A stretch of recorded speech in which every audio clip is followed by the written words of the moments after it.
John Brown modeled a conception of the family, a conception of Christianity, and a conception of American white masculinity that was rooted in anti-black racism, in eradicating anti-black racism, and and that is the conception of American whiteness that needs to be metastasized. I mean, not metastasized. That needs to be spread out and cultivated, right?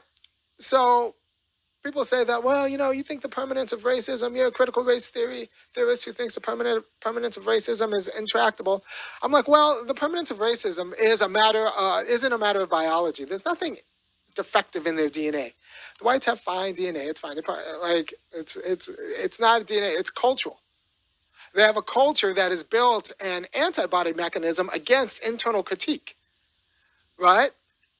Every now and then they'll spin out a John Brown in the same way that Greece spun out of Socrates, but it's built to abort those kind of whites, right? So it's a cultural problem. So we need to go at the points of cultural struggle and change the way the whites do culture. We need to take them into cultural receivership because they're bad at it, given their own. So they have, notions of family, notions of Christianity, notions of gender that all mutually reinforce each other to sustain a quality of anti-black degradation that I think it's in the nation's interest and definitely black people's interest to disabuse them of, right? And you can't do this directly with political policy itself.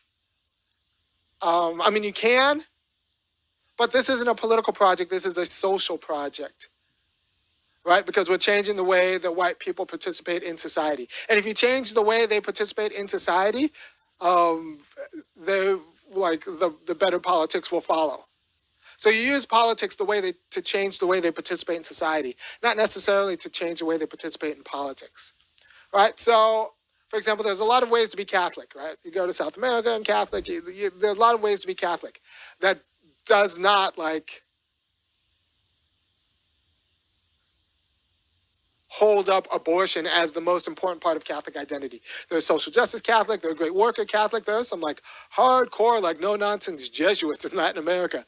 There are lots of ways to be Catholic that actually will tell you that abortion, we need to get about the business of making sure the poor are not degraded, right? There's a lot of ways to be Catholic. It's a peculiar American version of Catholicism that puts abortion as the only thing that Catholics care about, and that will conform all other issues to its dictates, right? And by the way, if you think abortion is the most important part of politics, then both the Democrat and the Republican Party will use your fetish for abortion, either for or against, to police and discipline all of your other political opinions, right? Because that means if you're a Democrat, Democrats don't have to stand for anything else, and they can actually stand against everything else as long as they are slightly more pro-choice than the other party, right? So the Democrats and the Republicans will use your fear of abortion and your fetish of abortion to actually conform your politics in a way that I find unbecoming. And I tell people, look, a lot of black people are pro-life. They're just not the criminalized poor women they're just not the kind of black pro-life people who use the law to punish women for being poor or of not wanting children. They're pro-life in a different way. Lots of ways to be pro-life. And there are lots of ways to be pro-life that don't create more criminals. There are lots of ways to be pro-life that make sure the kids get all the resources they need. I think my favorite way of being pro-life